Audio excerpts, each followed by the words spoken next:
Assalamualaikum warahmatullahi wabarakatuh. Rekan-rekan media yang saya hormati, izin melaporkan perkembangan dari hasil evaluasi PSBB Jawa Barat yang akan berakhir di hari Rabu. Yang pertama adalah semua angka-angka yang ada di Jawa Barat ini membaik secara signifikan. Biasanya kita kalau dari sisi jumlah kasus selalu di nomor 2 setelah DKI, sudah seminggu ini kita tidak lagi di nomor 2. Kemudian secara persentase terhadap jumlah penduduk, jumlah kasus di Jawa Barat ini ranking 23 dari 34 provinsi. Jadi untuk penduduk yang terbesar se-Indonesia menempati persentase di urutan ke-23, ini adalah keberhasilan dari semua tim di gugus tugas dalam menekan COVID. Berikutnya juga kasus di rumah sakit, ini yang paling nyata.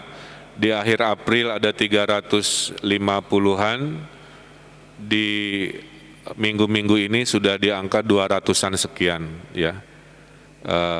Di akhir April 430-an, di minggu-minggu ini di angka 230-an sekian. Jadi sudah hampir turun setengahnya. Oleh karena itu saya mengaturkan terima kasih kepada para dokter, tenaga kesehatan. Tolong sampaikan oleh media, kami mengucapkan terima kasih kerja keras dokter dan tenaga kesehatan di Jawa Barat berhasil meningkatkan kesembuhan 2 kali lipat, sehingga jumlah kasur atau jumlah bed atau jumlah fasilitas yang sekarang ada di Jawa Barat hanya dipakai 30%. Ya. Jadi beban di rumah sakit menurun, hanya 30% yang dipergunakan untuk merawat orang sakit. Mudah-mudahan berita ini melegakan kepada warga dan juga tenaga kesehatan. Kemudian kecepatan virus menyebar ini sudah turun dari angka 3 sebelum PSBB menjadi angka 1. Kalau angka 3 itu artinya 1 orang menulari 3 orang dalam 1 hari. Kalau sekarang pasca PSBB indeksnya menjadi 1,07, mengindikasikan penularan itu hanya kecepatannya 1 orang kepada 1 orang lainnya, ya, dalam 1 hari. Nah, berikutnya juga yang harus diwaspadai adalah sebelum PSBB itu lalu lintas turun, bahkan sempat di 20%, sekarang rata-rata di 30%, tapi ada peningkatan di 3 hari terakhir mendekati ke angka 40% lagi. Itulah kenapa kami meminta kepada Kapolda dan Pangdam agar lakukan siaga 1 dari semua waktu ini adalah minggu ini. Dari sekarang sampai hari Minggu kemungkinan Lebaran, karena potensi lalu lintas akan naik.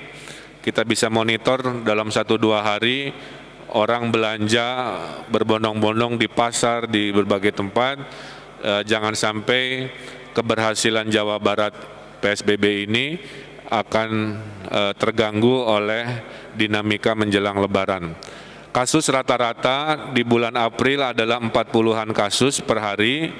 Selama pasca PSBB ini 2 minggu terakhir, kasus turun menjadi 21-an kasus per hari. Jadi kami boleh menyimpulkan bahwa PSBB Provinsi Jawa Barat, ya, melengkapi PSBB-nya Bodebek dan Bandung Raya, boleh dikatakan mengalami keberhasilan yang signifikan. Kasus turun rata-rata 50%. Jumlah pasien juga turun rata-rata ke 50% sebelum PSBB provinsi. kemudian kecepatan penularan juga turun menjadi sepertiganya, itu menjadi ukuran keilmiahan yang bisa dipertanggungjawabkan. Berikutnya, di hari Rabu pagi, kami akan mengumumkan tingkat kewaspadaan di level kota kabupaten dan 5.300-an desa. Jadi kesimpulannya adalah PSBB provinsi dilanjutkan tapi berbasisnya proporsional. Tidak lagi berbasis maksimal di seluruh 27 kota kabupaten, akan menjadi PSBB provinsi dengan proporsional, di mana kepada yang masih zona merah itu akan dilanjutkan. Bapak Ibu yang saya hormati, di hari Rabu pagi nanti kita akan mengumumkan di level kota kabupaten dan level desa kelurahan mana yang level kewaspadaannya level 5 paling buruk, yaitu situasinya darurat kritis warna hitam. Kemudian mana yang seperti hari ini tetap di level 4 warna merah berat dan hanya 30% boleh berkegiatan. Mana yang turun kewaspadaannya di level kuning, ya cukup berat, di mana PSBB-nya proporsional, kegiatan boleh 60%. Dan mana yang masuk ke level 2 warna biru moderat, di mana kegiatan boleh 100% tapi tidak ada kerumunan dulu. Dan mana yang masuk level hijau kembali 100% aman, boleh berkegiatan, boleh ada kerumunan tapi dengan protokol kesehatan. Nah, per hari ini berdasarkan level kewaspadaan belum ada yang masuk level 1 warna hijau untuk kota kabupaten. Yang ada adalah sekitar 4 warna biru level 2, kira-kira begitu ya. Kemudian sekitar 14 itu warna merah level 4 kurang lebih. Kemudian sekitar 19 ada di level 14 warna merah, kemudian 4 warna biru, berarti kan, dan 9 di level kuning, maaf. Ya, saya ulangi lagi, evaluasi per hari ini yang nanti akan kita finalisasi, ada 14 di level 4, ada 9 di level 3 kuning, dan baru ada 4 di level biru level 2, belum ada level hijau. Oleh karena itu rekomendasi dari pemerintah provinsi, kami merekomendasi agar Idul Fitri diselenggarakan di rumah, ya, tidak diselenggarakan di kerumunan, di tempat umum, mengacu pada level kewaspadaan di 27 kota kabupaten yang belum ada level hijau.